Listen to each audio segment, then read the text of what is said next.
거룩하신 아버지 하나님 감사합니다. 우리 주님의 거룩하심 때문에 저희들은 성결하게 되며 우리 주님의 온전하심 때문에 저희들은 또한 완전해져 가고 있음을 감사합니다. 고백합니다. 이 모든 일은 우리 주님께서 이루어신 일이며 우리 주님의 놀라우신 은혜로 말미암은 것임을 고백합니다.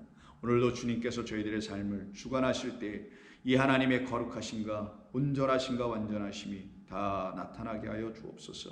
예수님의 이름으로 기도드립니다. 아멘. 자, 하나님 말씀 나눕니다. 계속해서 같은 본문인 누가복음 1장 76절 이하 80절입니다. 1장 76절 이하 80절입니다. 읽겠습니다.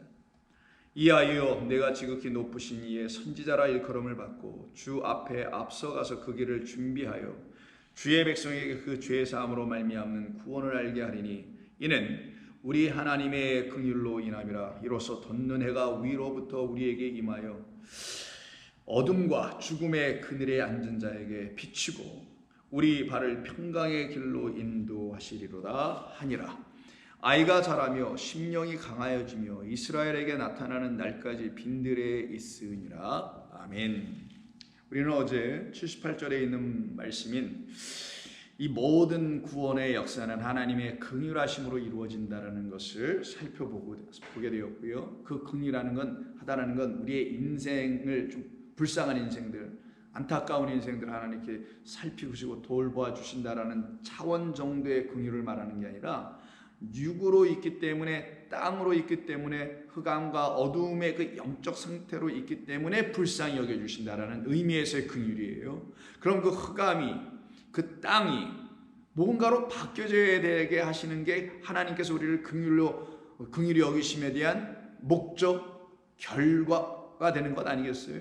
그래서 어두움은 빛이 되게 하시는 것과, 그리고 그 땅은 하늘이 되게 만드시는 것과, 그리고 육을 바로 영이 되게 만드시는 그것을 하나님의 긍휼이라는 것이에요. 그게 바로 우리를 불쌍히 여기시는 하나님의 눈입니다. 하나님은 우리를 그렇게 보신다라는 거예요. 여러분들의 인생에 있는 불쌍한 일들, 안타까운 일들, 마음 아픈 일들, 이런 정도를 케어해주고 돌봐주는 건 세상의 모든 종교들이 다 얘기합니다. 근데 그들이 알지 못하는 게 있어요. 그들은 감히 다룰 수도 없는 게 있어요. 왜? 모르니까. 왜? 그들이 갖고 있는 경전에는 그런 말이 없으니까. 어떤 것? 육이 뭔지를 몰라. 그리고 땅이 뭔지를 몰라. 육은 그냥 이 몸뚱아리가 육이라고 생각하고, 땅은 뭐 이 세상에 보이는 걸 그냥 땅이라고만 생각하고 있으니. 그러니 거기에서 무슨, 또 흑암은 뭐 어두움은 이런 뭐 이 눈에 보이는 어두움, 깜깜한 밤, 아니면 뭐 정신적으로 사회적으로 이렇게 어두운 세상, 이 정도로만 보고 있으니, 그런 것을 갖고 이해하고 있는 사람들이 쓰고 있는 경전들 안에는 하나님께서 왜 이런 모든 것을 그렇게 지어놓으신 것인가에 대한 궁극적인 그 이유를 말씀해 주신 성경의 말씀을 그들이 알질 못하니 이 성경이 말하는 진리를 모르는 것 아니겠냐고요. 근데 그거는 그들 타종교에 있는 사람들이라고 치자고요. 근데 더 안타까운 것은 이 기독교라는 교회 공동체라는 것 안에 들어와 있는 소위 그리스도인이라는 사람들조차 육이 뭔지, 그리고 땅은 뭔지, 어둠은 뭔지, 흑암은 뭔지, 사망은 뭔지, 그림자는 뭔지, 이와 같은 것을 알지 못한다면 그들은 더 심각한 거 아니겠어요? 왜 심각하냐? 그런 것도 모르면서 구원을 받았다고 하니 이것도 참 큰일 아니냐고요. 그거를 알아야 구원되냐? 네, 반드시 알아야 구원의 뜻이, 구원이라는 것이 어떻게 이루어진지를 알게 되는 거예요. 그때 구원의 하나님을 만나게 되는 것이며 그 하나님을 비로소 우리는 찬송할 수 있게 되는 것입니다. 그런데 이와 같은 순서와 이러한 역사가 나타나지도 않고서는 그냥 무작정 나를 구원하신 분이 하나님이시니 예수님이라서 그분을 뭐 찬송하고 한다면 그게 바로 헛된 예배예요. 우상으로 하나님을, 예수님을 숭배하는 자들이 될 수밖에 없게 되는 거예요. 그러나 우리를 하나님께서 그렇게 내버려 두지 아니하시고, 그래서 그런 우리니까, 거기에 머물러 있는 우리니까, 그런 우리를 하나님께서 불쌍히 긍휼히 여기셔서 당신의 은혜라는 영원한 사랑을 우리에게 부어주시기 시작했던 겁니다.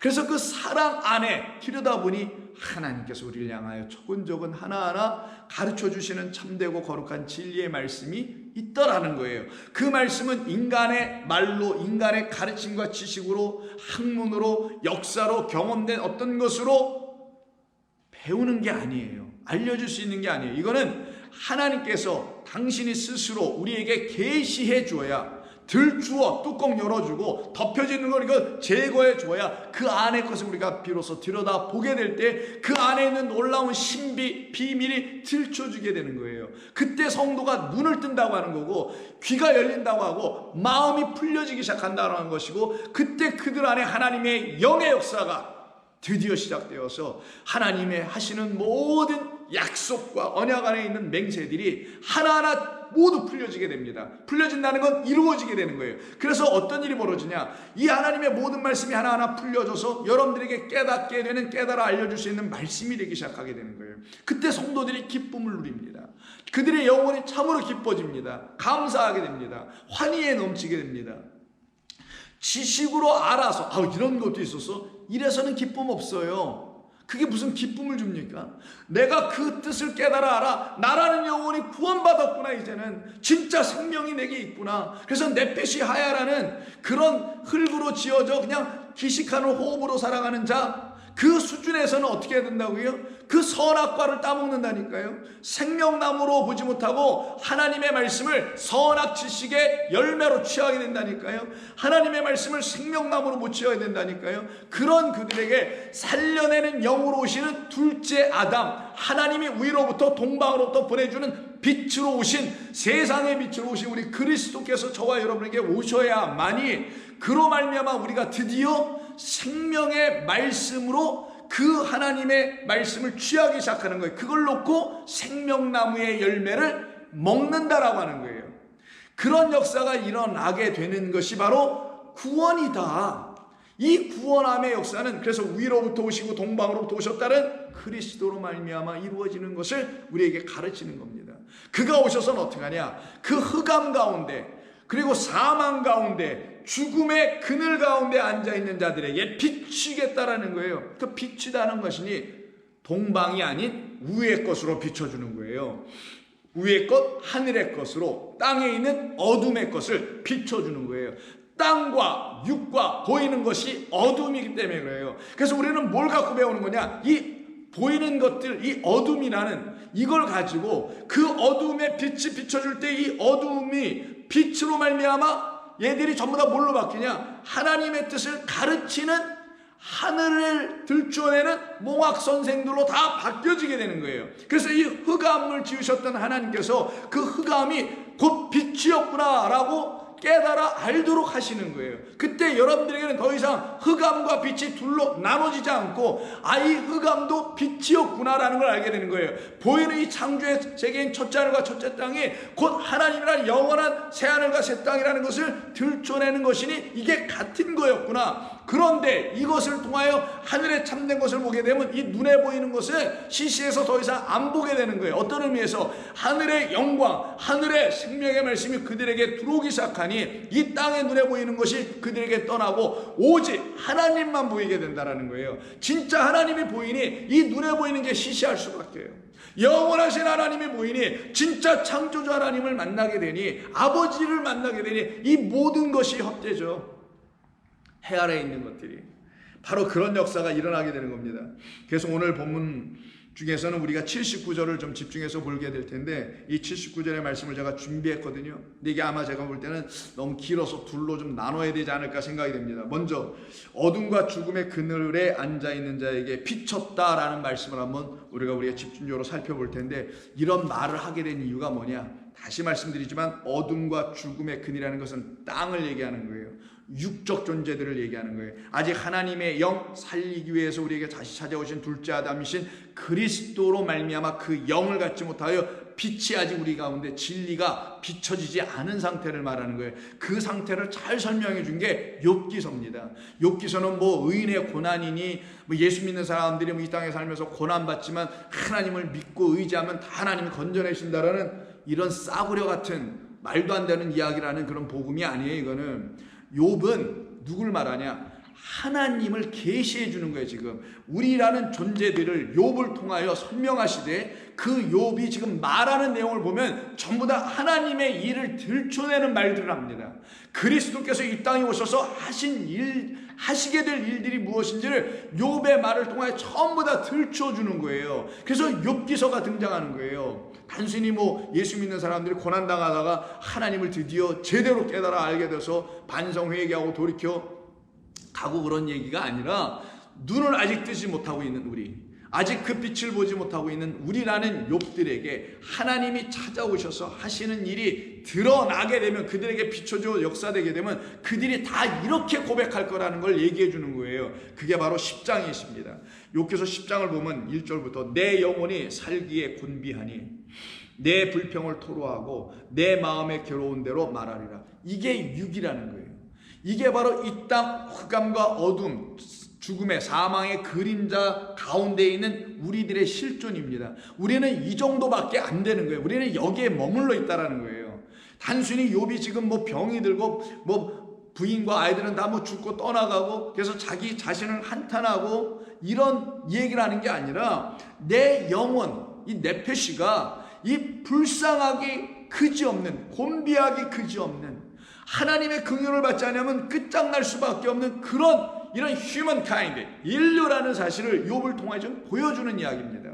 내가 하나님께 아뢰오니 나를 정죄하지 마시옵고 무슨 까닭으로 나와 더불어 변론하신지를 내게 알게 하옵소서. 왜 땅을 지으셨는지, 그리고 이 땅에 왜 나라는 육을 세워주셨는지 좀 알게 해주세요. 나는 주님으로부터 알아야겠습니다 라는 것을 욥의 입을 통하여 우리로 하여금 하나님께 이렇게 구하라고 하는 이야기인 거예요.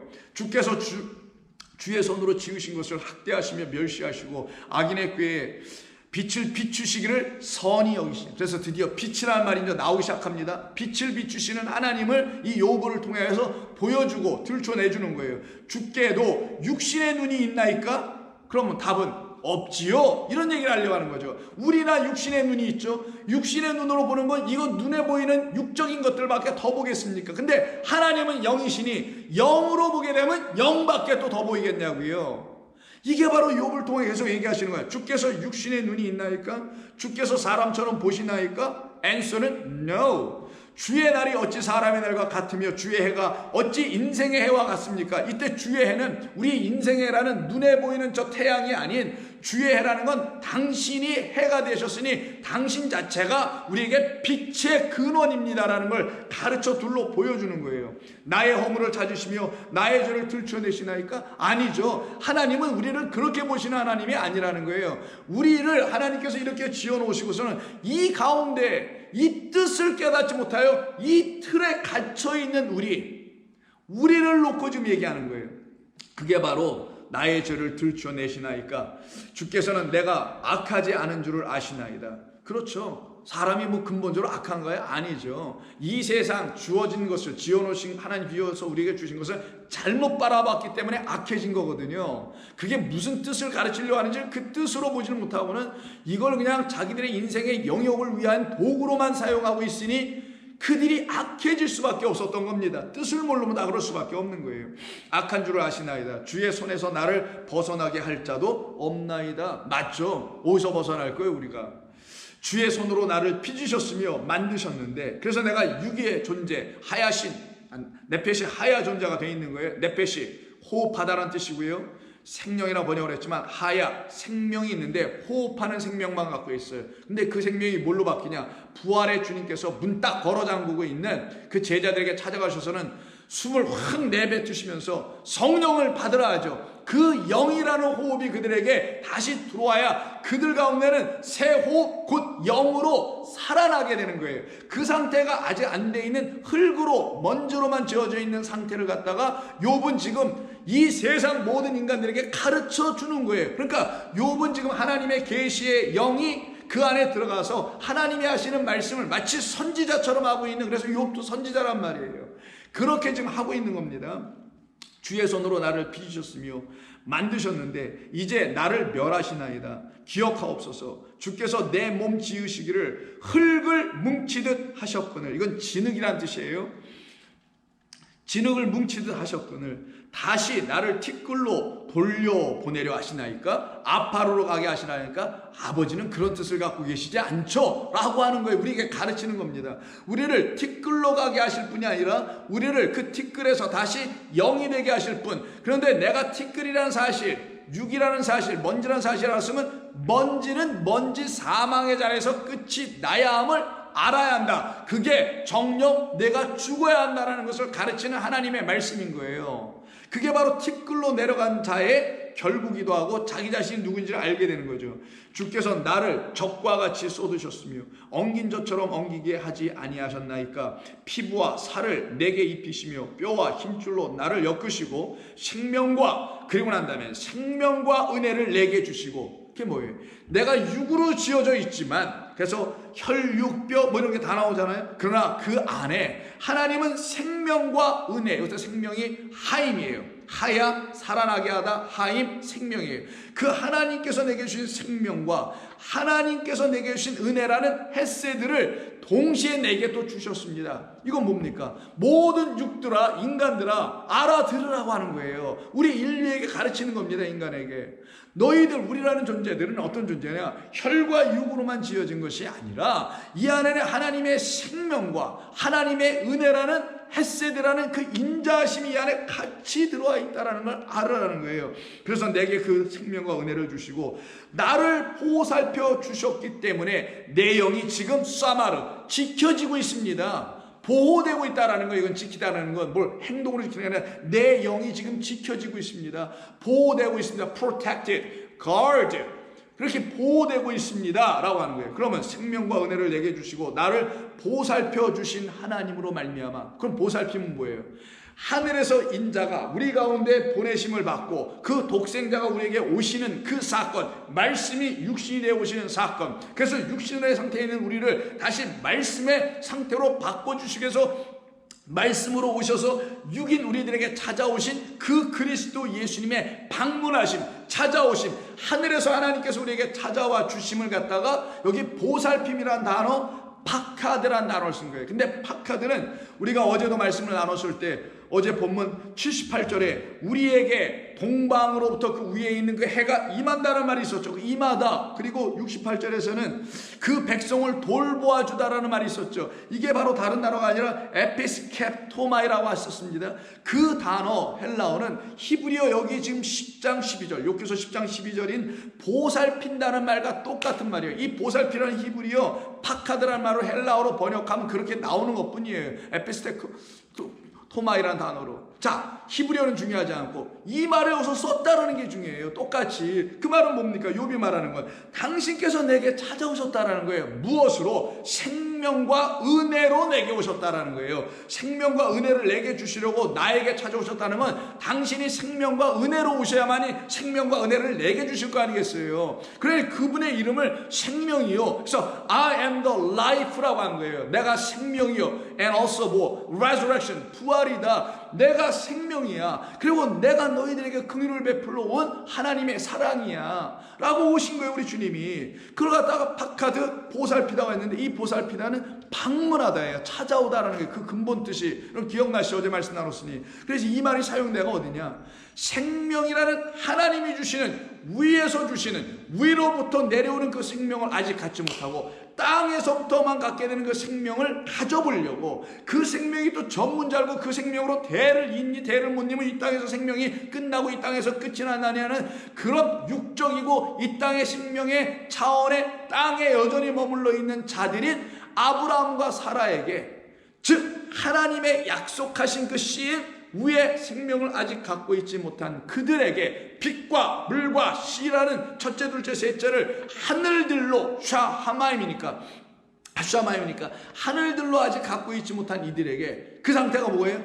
사망의 그늘 가운데 있는 자, 죽음의 그늘 가운데 있는 자들이며 흑암 가운데 있는 자들이라는 거예요. 욥기서와 똑같은 내용입니다. 그들에게 찾아오는 이야기가 21장 창세기 21장 1절에 이 파카드라는 말이 그래서 나오게 되는 거예요. 그러면 찾아오시는 건 돌보심이요, 돌보시면 속량이요, 속량은 위의 것을 값으로 우리에게 치러주시고 우리를 구속해 내시는 거예요. 생명 주시는 겁니다. 21장 1절 여호와께서 말씀하신 대로 사라를 돌보셨고 섰고 내가 씨 줄게, 명년 새해 이맘쯤에 내가 너에게 생명이라는 것이 일어나는 해를 줄 거야 라고 하신 그 말씀 그대로 여호와께서 말씀하신 진리대로 약속대로 언약대로 사라를 찾아오셨다.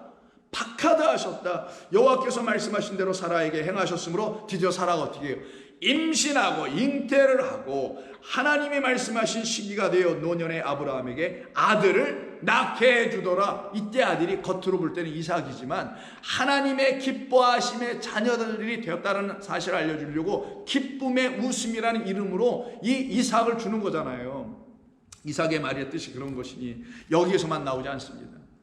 정말 애굽이라는 세상, 우리 주를 십자가에 못 박은 것이 영적으로 말하는 소돔이요 또 애굽이죠. 소돔과 애굽 다 뭡니까?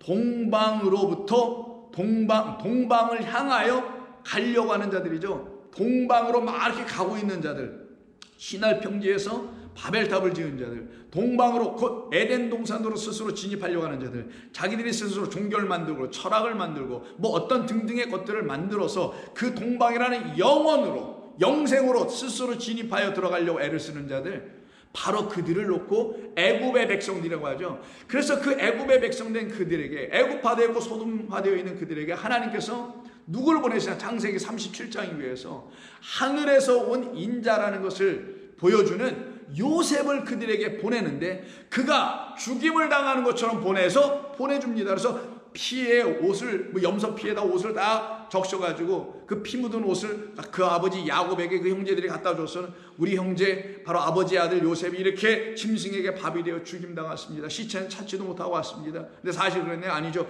구덩이에 던져버렸죠. 그 구덩이가 뭐예요? 물 없는 구덩이입니다. 말 그대로 무적행인 이 어둠, 흑암, 공허, 이 상태에 빠져있는 영혼들에게 찾아오신, 거기에 빠져 함께 던져져 버려 오신 하늘에서 오신 누구? 인자 그리스도로 설명해주고 있는 사건이 요셉의 이야기 아니냐고요. 그가 지금 어디로 팔려갑니까? 그 미디안, 아라비안 그 미디안의 상인들에 의해서, 이스마엘의 후손들이죠. 그들에 의해서 팔려서 보디발의 집이라는 집으로 가죠. 39장 1절. 요셉이 이끌려 애굽에 내려가면 바로의 신하 시위대장 애굽 사람 보디발이 그를 그리로 데려간 이스마엘 사람의 손에서 요셉을 산이라.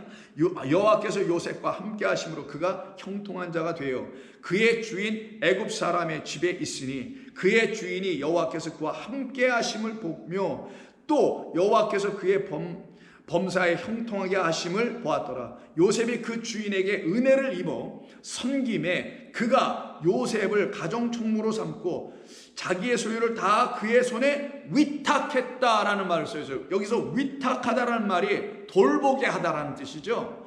그럼 이 돌보다라는 단어가 지금 박하다라는 똑같은 말이에요. 사라를 돌보셨다라는 말, 그리고 아까 욥기서에서 지금 말하고 있는 그 돌봄이라는 말입니다. 보살펴줬다, 나를 보살펴줬다는 그 똑같은 말이에요. 지금 제가 그러면 39장에서 왜 요셉의 이야기를 왜 쓰는 거겠어요? 하나님께서 요셉을 애굽으로, 그 보디발의 집으로 보내신 이유가 있다라는 거예요. 그 애굽에 있는 자들을 어떻게 하시려고요? 그 요셉에게 맡겨서 그들을 돌보게 하시려고. 우리라는 애굽에 있는 사람들, 종노릇하고 있는 바로의 치에서 종노릇하고 있는 우리를 거기서 건져내게 하는 생명의 떡을 먹고 요셉의 죽음을 짊어지고 거기를 출애굽하게 만들게 하기 위한 그 목적 때문에 여기 온 거예요. 이 집에 딱 왔더니 누가 있냐? 생명을 잉태하지 못한 이 보디발의 아내, 이 세상의 아내가 있더라는 거예요. 그 여자가 어떻게 합니까? 이 요셉을 유혹한다고 하는 것으로 겉의 이야기는 그렇게 보여지지만 이 이야기가 본래 목적하는 바가 뭐예요? 이 진리를 가르쳐주는 것이 다름이 아니라 요셉만이 참된 씨를 줄 자라는 걸 알려주는 거예요. 근데 이 여인은 이 요셉을 어떻게 해서 가지려고 하냐? 간음하여 가지려고 합니다. 마치 에덴 동산에서 그 하와가 그 나아시의 말을 붙들고 나아시의 말을 딱 취하여 간음했던 것과 똑같은 사건이에요. 여기서. 그런데 간음해서 우리가 가질 게 아니라 씨는 그렇게 간음해서 갖는 게 아니라 그 씨로 오신 신랑이 우리를 사랑의 중으로 그 씨를 우리에게 주는 거잖아요. 그러니 그 씨를, 그 사랑할 우리를 사랑할 요셉이라는 그리스도라는 그 인자로부터 우리가 받게 되지 아니하면 간음하여 도둑질하여 우상숭배하여 또다시 뭐예요? 동방으로 들어가려 하는 그 찬탈의 역사, 침노의 역사, 그 영생을 탐하는 자가 되게 되지만, 그렇지 않고 그 요셉을 통하여 주게 되면, 받게 되면 그들은 살아난다는 거예요. 그래서 어떤 일이 벌어지냐? 11절 39장. 그러할 때 요셉이 이 일을 하러, 그의 일을 하러 그의 집에 들어갔더니 그 집 사람들은 하나도 거기에 없었더라. 그 여인이 그의 옷을 잡고 이르되 나와 동침하자. 그러나 요셉이 자기의 옷을 그 여인의 손에 버려두고 밖으로 나가매 그 여인이 요셉이 그의 옷을 자기 손에 버려두고 도망하여 나감을 보았더라. 이 일로 인해 어떻게 됩니까? 옷을 그 여인이 취하고 있어요. 그 옷을 누구의 옷이에요? 지금 요셉의 옷입니다. 요셉의 겉옷과 속옷을 다 취하고 있는 거고, 이 요셉은 거기서 나가버려요. 왜? 자기를 간음하게 하면 안 되니까. 간음하게 될 게 아니라 너는 증표로 나의 옷, 이게 결국 이제 그리스도의 옷이 되는 건데, 이 옷을 내가 너에게 넘겨주어 그 옷으로 속옷 겉옷 율법과 복음이라는 하나님의 참되고 거룩한 하나님의 보이는 말씀과 그 말씀을 통하여 보이지 않는 영원한 하나님의 말씀을 너라는 이 간음한 여자들이 곧 갖게 되면 너희들은 산자의 어머니, 곧 살아계신 하나님을 잉태하는 그 어머니 여인들이 될 거야. 씨를 가진 자, 곧 그래서 하나님의 아들들이 될 거야 라는 걸 가르친 사건이에요. 이 일로 인해서 어떻게 합니까? 이가 다시 지하 감옥으로 또 어둠 속에 들어가 버리죠. 왜? 이들이 어둠이라는 사실을 가르쳐 주는 거예요. 그런 어둠의 골짜기, 사망의 골짜기로 찾아오신 분이 누구냐? 우리 주님이라는 사실을 알려주려고 요셉의 이야기를 담아 다시 우리에게 알려줬던 것입니다. 이게 지금 성경이 이야기하고 있다는 사실을 여러분들이 이렇게 진리로 알아듣기를 정말 원하는 건가? 아니면 그냥 이때 이야기는 이렇게 하면 안 되지, 잘못한 거야, 저런 보디벌과 같은 저런 여자들은 회개해야 돼, 내가 혹시 그런 사람은 아니었을까? 그래서 그런 도덕적, 윤리적, 종교적 이런 상태로 읽게 돼요. 그 상태에 머물러 있게 되면 여러분들에게 하나님이 행하시는 그 생명과 은혜라는 불쌍히 여기심이라는 진짜 하나님이 하시는 일이 여러분에게 들어오질 않아요. 그게 안타까운 것이죠. 그래서 다시 욥기서 10장을 가보십시오. 12절에 생명과 은혜를 바로 내 육이라는 살과 뼈와 이런 피부 안에다 넣어주셨다. 그리고 나를 어떻게 해요? 보살펴 주심으로 내 안에 있는 하나님의 영은 생명으로 오시고 은혜로 오신 당신이라는 영을 내가 이제는 지킬 수 있도록 하나님이 일해 주셨습니다. 13절 그러한데 주께서 이것들을 마음에 품으셨나이다. 이 뜻이 주께 있는 줄을 내가 아나이다. 이때 품었다라는 말을 하시죠. 근데 여기 번역은 이런 뜻이에요. 주님께서는 당신의 마음 안에 품은 게 아니에요. 당신의 마음 안에 이 생명과 은혜를 주시는 당신의 영을 당신의 마음 안에다가 hid, 감추어 놓으셨다, 이런 말이에요. 감추다라는 말, 차판이라는 말을 씁니다. 이 히브리어에 차판을 썼다라는 건 hid, 감추다. 그럼 이게 수동태니까 감추어졌다라는 거예요. 어디에? 당신의 마음 안에 감춰졌다는 거예요. 근데 그 마음이 뭐예요? 하나님의 마음은 하나님의 영을 말하죠. 그래서 그 윗절에 영이 나온 거라서 나는 당신의 은혜와 그리고 당신의 생명을 내 안에 갖게 되므로 그 생명과 은혜가 내게 영을 주네요. 당신이란 영을 주네요. 그 영은 바로 당신의 마음 안에 감추어진 뭐냐? 보화입니다. 그래서 그리스도가 우리에게 빛을 비추시면 그 빛이 우리에게 어떻게 돼요?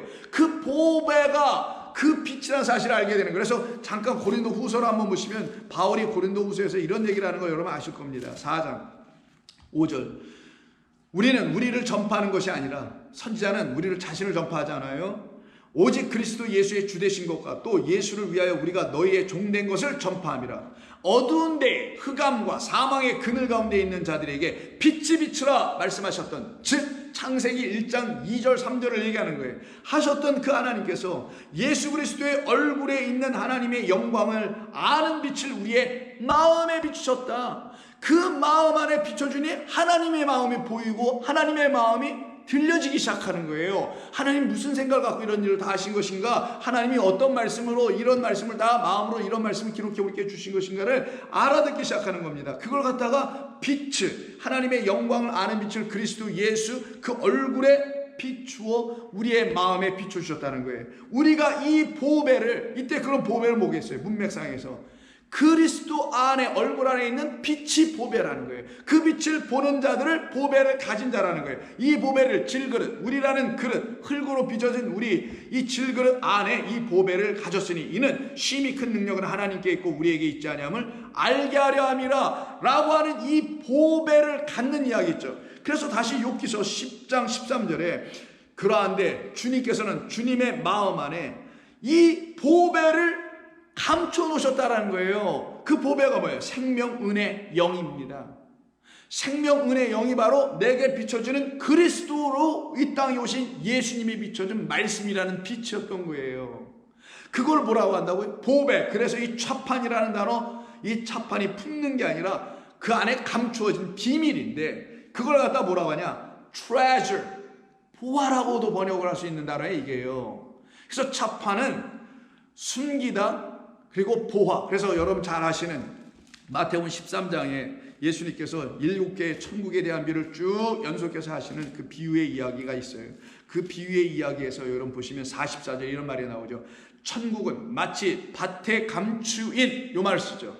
밭에 감추인, 밭, 세상, 땅, 내 안이에요. 또 내 마음 안에 감추어져서 내가 알아보지 못하고 내가 보지 못했는데 그 마음이 그리스도의 마음, 하나님의 마음 안에 있는 영으로 다시 그 영광의 빛으로 내 마음을 비춰서 보니 내 안에 하나님이 일찍이 담아놓으신 생명과 은혜와 영이라는 보화가 담겨있는 걸 알게 된 거예요. 그래서 천국은 마치, 이건 비유니까 밭에 감추인 보화와 같으니 사람이 이를 발견한 후에는 그것을 다 숨겨두고 기뻐하며 돌아가서 자기의 소유를 다 팔아 율법이라는 자기가 눈으로 보았던 모든 첫째 하늘과 첫째 땅을 다 버려버리고 그 밭, 그 마음 하나만, 그리스도 예수의 마음과 하나님의 그 마음 하나, 그 마음이 내 안에서 있으니 그 마음 때문에 내 마음을 들여다보니 그의 마음 안에 영이 있고 내 마음 안에는 그리스도의 그 보화가 있네. 그러니 그거를 사더라는 거에 다 포기하고 이때도 사용하는 거, 이게 바로 차판이라는 말입니다.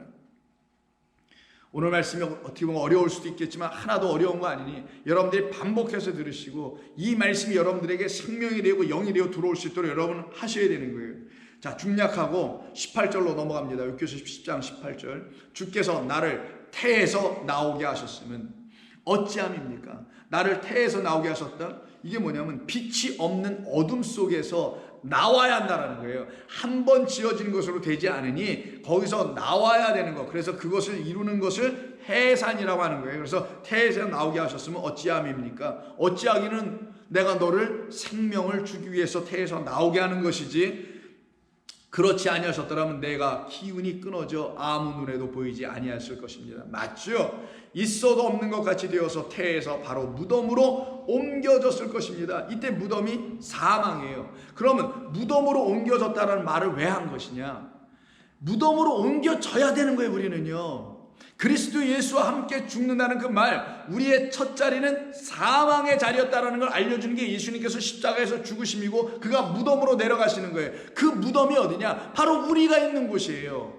우리가 사망이고 우리가 무덤이었던 그 무덤에 내려가서 우리에게 내려와 찾아오셔서 하늘에서 내려오셔서 우리라는 무덤, 우리라는 땅, 우리라는 육에 오셔서 그 사망에, 우리가 사망이라는 자리, 무트 타무트의 자리에 있다는 걸 알게 해주는 거예요. 정령 죽었다라는 사실, 이게 무트타무트입니다. 그 자리에 있었다라는 걸 알게 해주는 거예요. 그럼 우리는 어디서부터 출발하는 거냐? 아, 나는 사망이었구나. 나는 이미 죽은 자였구나. 근데 내가 그거를 몰랐어. 이제는 알았어. 근데 그럼 어떻게 한다고요? 나는 죽어 마땅한 자구나. 그래서 정령 죽으리라는 것은 내게 일어나야 될 하나님의 은혜의 명령인 거예요. 너 정령 죽어야 돼. 너 정령 죽은 자라는 사실을 알아야 해. 그럼 너는 정령 죽을 걸. 근데 어떻게 죽어? 너 스스로 뭐 목숨을 버리고 죽는 게 아니라 하나님의 말씀의 은혜의 빛을 받고 너는 정령 죽은 자라는 사실을 알고 너 스스로가 이제는 살아 뛰는 자의 삶을 끝내는 그 죽음, 자기 부인의 그 죽음이 너에게 일어나야지. 그걸 놓고 무덤으로 들어갔다라는 거예요. 무덤으로 들어가야 어떤 무덤으로 바뀌어지냐? 빈 무덤이 돼버리는 거예요. 부활이 되는 겁니다. 무덤으로 내려가지 못한 자들, 죽음이 뭔지 모르는 자들, 내가 죽었다는 사실이 무엇인지를 알지 못하는 자들은 여전히 살아있으니 무덤 밖에서 돌아다닐 거 아니겠어요. 그래서 왜 예수님께서 군대 귀신에 걸린 사람을 귀신을 쫓아내줄 때 그가 무덤 안에서, 그 무덤 사이에서 막 돌아다니는 모습이 있죠. 사실 무덤 사이가 무덤 안입니다. 그게 맞는 거예요. 무덤 안에 있는 자에게 찾아오셨다라는 거. 우리 주님은 사망의 무덤 안에 있는 자들에게 찾아오셔서 그들을 거기서 건져내는 속량을 이루시기 위한 것이 찾아오심이요 방문해 주심이요 돌보심인 겁니다. 그러니 어떻게 되겠어요? 그들이 무덤으로 옮겨져야 되는 게 맞죠. 즉 내가 살아있다고 펄펄 뛰고 있는 이 거짓된 이 생명, 거짓된 생명, 무덤이 아닌 곳에 있는 나를 하나님께 어디를 끌고 가세요? 무덤 안으로 끌고 가셔서는 거기에서 어떻게 해요? 나를 다시 끄집어내게 내시기 위해서 이 땅에 오신 그리스도로 말미암아 나를 무덤에서, 사망에서 진짜 참 생명의 나라인 아버지의 나라로 이끌어가는 것, 이게 요한복음 5장 20절, 24절에서 사망에서 생명으로 옮겨졌다라고 하는 거예요. 그러니 여기에 지금 19절에 무덤으로 옮겨지는 것은 첫 번째 우리에게 일어날 일이요, 그 무덤으로 옮겨진 모든 사람들만 사망, 그 무덤에서 생명으로 옮기시게 할 그리스도를 선지자들의 말씀과 약속을 통하여 듣고 기다리고는 그 그리스도의 오심을 통하여 거기서 건져 나와지는 역사를 체험하게 돼야 되는 겁니다. 그래서 여기서 옮겨졌다라는 단어를 히브리어로 야발이라고 합니다. 야발. 이거 옮겨졌다라는 게 뭐냐? 이끌려 나가더라는 거예요. 결국은 어떻게 되는 거예요? 사망의 자리로 우리가 끌려가는 것처럼 보이잖아요. 근데 이때 욥은 누구를 계시하고? 하나님을 계시하고 그리스도를 계시하는 거라 그랬죠. 그러면 무덤으로 옮겨지는 그리스도 예수로 말미암아 무덤으로 옮겨지지 않고 있던 우리를 무덤으로 이끌고 가시는 역사가 일어나게 되는 거죠. 그러면 무덤으로 끌려간다는 건 사망으로 끌려가는 거고 죽임 나가로 끌려가는 거예요. 그래서 이 야발이라는 단어가 여러분 잘 아시는 이사야 53장에 고난받는 종인 그 죽임 당하는 어린 양에 대한 기록인 7절에 나옵니다. 그가 곤욕을 당할 때, 괴로울 때에도 그의 입을 열지 아니하였으며 마치 도수장으로 끌려가는 요 단어예요. 요 끌려가는 게 야발입니다. 끌려간다는 게 그냥 질질 끌려간다, 아니, 하늘에서 이 땅에 오셨다라는 거예요. 죽음이라는 무덤이라는 세상 가운데 오셨다라는 거예요. 골고다로 가시고 있다는 거예요. 골고다, 해골, 죽음, 사망이잖아요. 그 사망의 자리로 예수님이 오셨다라는 겁니다. 왜? 그 사망의 자리에서 우리를 어떻게 옮겨주시려고, 야발하시려고. 그래서 그쪽으로 하늘에서 이 땅 도수장이 있는 이 헛된 제사만 드리고 있는 양들이나 잡고 있는 그곳으로 양이 되어 세상 죄를 져가는 하나님의 어린 양이 되어 오셨다라는 걸 말하는 거예요. 왜? 그 사망의 자리에서 헛된 예배, 헛된 제사, 그 쓸데없는 것만 계속하고 있어서 자기의 육이 완전히 죽어야 된다는 걸 알려주기 위해서 육적 동물을 죽이게 하셨던 것 뿐이었는데, 그거는 모르고 헛된 제사와 예배 이런 것만 드리고 있는 그들의 죽음의 자리, 사망의 자리, 그 죽음의 그늘진 그곳에 우리 주님이 오셨다는 거예요. 이렇게. 왜? 거기에 있는 우리를 다시 이끌어 가려고. 그래서 사망에서 생명으로 끌고 가시려고 그가 그곳에서 오셔서 죽임을 당하는 이야기입니다. 그래서 예레미야 11장 18절에서 이런 예레미야 같은 선지자들이 이 하나님의 말씀을 다 깨달아, 하나님의 영으로 깨달아 알게 돼서 이렇게 고백을 합니다. 여호와께서 18절, 11장 18절, 여호와께서 내게 알게 하셨으므로 내가 그것을 알았나이다. 알게 해주시니 알게 되는 거예요. 누가? 주어는, 주체는 여호와 하나님이라 되어 있잖아요. 하나님이 알게 해주셔야 여러분 아는 겁니다. 사람이 알려주는 게 아니에요. 이렇게 목사가 이렇게 가르쳐주고 이렇게 설명해주는 건, 아, 이게 그런 뜻이구나. 그럼 그때 무릎을 치고 가슴을 치고, 하나님, 내가 이 말씀을 생명으로 이젠 알아들어야 합니다. 당신의 영이 나에게 가르쳐주세요. 아침마다 저녁마다 나를 권징하여 주셔서, 책망하여 주셔서, 인도해 주시고 교훈해 주시옵소서라고 기도할 수 있는 자들이 되는 거예요. 여호와께서 내게 알게 하셨으므로, 식필 동사를 썼으니 아주 강조한 겁니다. 알게 해주셨으므로 그것을 내가 알게 되었습니다. 그쵸? 하나님이 알려주기 전에 우리는 알 수 없어요. 알 수 있는 게 아무것도 없어요, 사실. 그때 주께서 그들의 행위를 내게 보이셨나이다. 헛된 행위, 여기 성전도 아닌데 이게 뭐 평강을 성전이 여기는 안 무너지냐는 이런 쓸데없는 얘기를 하고 있는 그 모든 것을 내가 보게 되었나이다. 나는 끌려서 도살당하러 가는 순한 어린 양 같았으므로 이때 끌려가다, 이게 바로 성도의 죽음이에요. 하나님 감사합니다. 내가 그 어린 양처럼, 고난받는 종 그리스도로 오시는 그 어린 양처럼 나도 그 영광을 입었네요. 나도 이렇게 끌려가는군요, 그분과 함께. 그래서 너희는 너의 십자가를 지라고 한 거예요. 그러면 예레미야 같은 사람은 똑같이 자기도 끌려가네요. 이게 야발, 옮겨가네. 어디서? 거짓된 생명을 주는 이 성전, 예루살렘 성전이라는 그곳에서 진짜 거기가 사망이란다. 그걸 깨달아 알고는 나를 사망의 자리로 끌고 가시는, 거긴 너희를 참으로 죽게 하는 곳이 아니야. 거짓되게 죽게 하고 죽는 신용이나 가르치는 곳이야. 그리고 거짓된 생명을 자꾸만 주지 아니야. 너희는 내 안으로 들어와라. 내 안에서 너희는 죽음, 사망과 생명, 살아남이 뭔지를 다시 알게 되는 그 죽음을 가르치는 곳으로 들어와라. 그래서 끌려가는 거예요. 도살당하러 가는 순한 어린 양 같으므로 그들이 나를 해하려고 꾀하기를 우리가 그 나무와 열매를 함께 박멸하자. 어떤 나무? 생명나무, 생명열매를 함께 박멸하자. 그를 살아있는 자의 땅에서 끊어서 없애버리고 다시 그의 이름이 다시 기억나지 못하게 하자 함을 내가 알지 못하였나이다. 그런데 이 세상이 지금 그러고 있다는 거잖아요. 예레미야 당시에. 그때 와서 나무가 갑자기 튀어나오네요. 무슨 나무? 자기들이 갖고 있는 그 성전에 갖고 있는 그 나무는 선악 지식의 나무였고, 그들이 지금 계속 박해하고 죽이고 뿌리째 뽑아버리고 말라버리게 하는 그 나무는 생명나무였다라는 거예요. 그 열매를 못 먹게 하고 있는 자들이었다라는 거예요. 그래서 내가 거기서 죽어가고 있구나. 그 영혼인 자기 자신을 바라다보고, 아, 그러면 나를 정말 살려내게 하시기 위해서 나의 첫 자리가 이렇게 사망의 자리요, 죽음의 자리요, 죽어있는 자리라는 사실을 알게 해주시기 위해서 나를 그 사망으로 끌고 가시는 하나님께 나는 감사리로다. 왜? 사망으로 들어가야만이, 무덤 안으로 들어가야만이 거기서 우리 주님을 만날 수 있기 때문에, 그 무덤, 그 사망, 그 옥에서 바로 누가 누구를 만납니까? 바로 그 요셉이 그곳에 들어가서 기다리고 있잖아요. 누구누구를, 떡 관원장과 술 맡은 관원장을 기다리고 있지 않습니까? 거기서 하나님은 또 진리 이야기를 끌어내요. 우리에게 가르치시는 이야기들이 여러분이 있지 않습니까? 그와 같은 역사가 일어나게 되니 욥기서 오늘 10장에서 말씀한 그대로 바로 그 무덤으로 옮겨지게 되는 것이며, 내가 돌아오지 못할 땅 곧 어둡고 죽음의 그늘진 땅, 이게 오늘 본문에 나온 거예요. 죽음의 그늘진 땅으로, 그러니까 오늘 본문에서는 죽음의 그림자라 그랬죠. 이 죽음의 그림자가 어디라고요? 땅이라고 하잖아요. 땅적 존재를 말하는 거예요.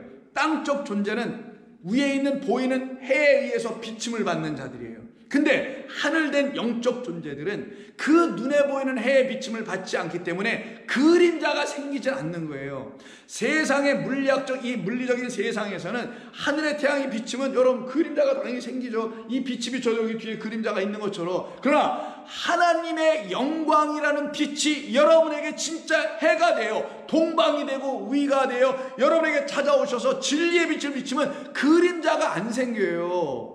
어둠이라는 빛이 아니기 때문이라는 거예요. 그 말은 그림자가 생겼다는, 그림자가 어둡잖아요. 그 말은 우리에게 지금 비치는 빛이 가짜 어둠이라는 빛이기 때문에 내가 어둠이라는 그림자를 만들어낸다라는 거예요. 저기 뒤에다가. 근데 진짜 빛이 비치면 그게 참빛 그리스도 빛이니까 그림자가 나오질 않아요. 그래서 여러분 잘 아시는 계시록 21장을 보세요. 성경이 전부 다 무슨 얘기를 하는지 전체적으로 한번 들어보세요. 21장 새하늘과 새 땅에 대한 이야기, 그 성 안에 들어가는 겁니다. 그 성 안에서 내가 성전을 보지 못하였으니, 눈에 보이는 성전은 이제 끝났다라는 거, 없다라는 거예요. 더 이상 내가 성전을 보지 못하였으니 이는 왜냐하면 주 하나님 곧 전능하신 이와 및 어린 양이 나에게 성전되어 계시기 때문이다. 그래서 예수님이 내가 성전이라고 하신 거예요. 하나님은 영원한 하늘 성전이시고요. 그래서 성전을 세 군데로 나누죠. 땅과 성소와 지성소. 지성소가 영원하신 아버지의 자리를 말하고, 성소는 바로 그리스도 예수라는 하늘의 아버지를 계시하여 이 땅에 보여주는 성전, 그 아들로 오신 분을 가운데 있는 성전이라고 하는 거예요. 그래서 그 어린 양도 성전, 성소, 그 위엔 마지막 지성소, 영원하신 아버지 하나님, 그 하나님도 성전, 그 성소를 말하는 거예요. 자, 그래서 주 곧 전능하신 하나님도 성전, 어린 양도 성전이심이라. 그 성은 해나 달의 비침이 쓸데없으니 그런 땅에 보이는 것들로 우리가 진리에 이르는 게 아니다. 영원하신 하나님과 그 하나님 보내신 그리스도 예수라는 그 빛만이 우리에게 영광으로 비춰줘야 된다. 그래서 하나님의 영광이 우리에게 비추고 어린 양이 그 등불이 되심이라. 그러니 거기에는 밤이 없겠죠. 그래서 낮의 성문들을 도무지 닫지 아니하고 거기에는 밤이 없기 때문이라. 그러니 이 태양이라는 이 아래 세상의 것을 가지고 뭔가를 배우고 이 세상의 것을 내가 뭐 비춰봤니 뭐 어쩌냐 하면 전부 다 그 빛이 그림자를 만들어 놓네. 그림자 컴컴하고 어두운 겁니다. 그러니 저 빛의 실체가 눈에 보이는 것들은 전부 다 뭐라고 해요?